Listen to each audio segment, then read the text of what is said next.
Welcome to this video. We are going to learn about something called the kinematic equations. The kinematic equations of constant acceleration. Wow, that sounds fancy. You know why we come up with all these fancy names in physics, right? Like kinematic equations, displacement, all these fancy things. It's to impress our friends at parties. That's the real reason. Okay, if the acceleration is constant or uniform, that means not changing. If it's not changing, constant, uniform, then the object's value of acceleration and direction of acceleration is always the same. So, for example, if the acceleration is negative 2 meters per second squared, then that's the same value, right? This amount, 2 meters per second squared, is always the same, and the direction is always the same. We know that when we're dealing with a single dimension, and we are in all of these upcoming problems, for one dimension, we represent the direction using the sign, positive or negative.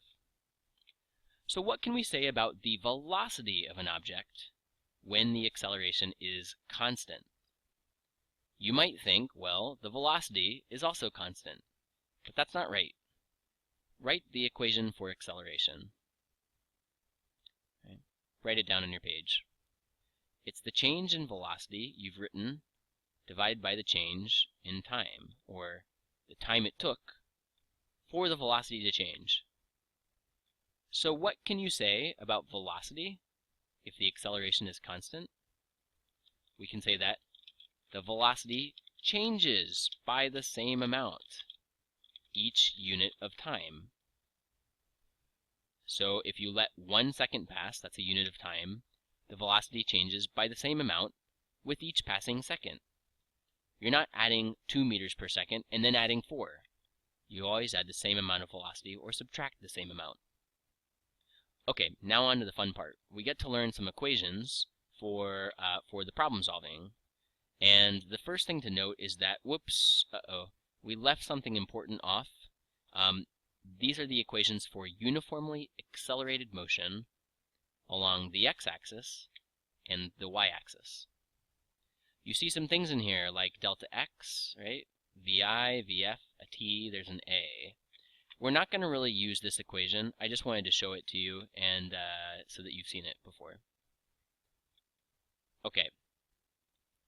So we're going to take a look at these different variables in the equation, and we're going to make a chart listing what each one is, what it means, what it stands for. The first one we're going to look at is delta x. All right, delta x. So let's add this into our chart. Delta x, we know, is the displacement. Now when it's delta x, it's the horizontal displacement, like not the vertical displacement. Okay, that's what it is. The unit we use for it is going to be meters when we do this work. It has direction, so it can be positive or it can be negative. And what else? There's a key phrase that says, hey, we're talking about delta x, the displacement. Whenever you see the phrase, how far forward, or, how far to the right, or how far north does the car travel, maybe, that phrase is talking about delta x. How far, that's a distance. Forward, that's a direction. And displacement is a distance traveled in a particular direction. Okay, the next one we're going to do is t that we see in this equation. All right, so let's do t next. T stands for the time interval that we are considering. That's t. And we measure t in units of seconds. T is not something that can be negative. You can only have positive time passing. Okay. And the key word for t is how long. How long is referring to the time interval under consideration. The next thing for us is v initial, vi. So let's make that a v. And I'm not sure how to do a subscript, so I'm just going to do vi like this. And what is vi? Vi is something in particular. It's the instantaneous velocity. So it's a velocity at the start of the time interval t. So it's the instantaneous velocity you have at the very beginning of this time interval t. We will measure it in units of, let's see, we will measure it in units of meters per second. That's what we'll use. And velocity does have direction. It can be positive or negative.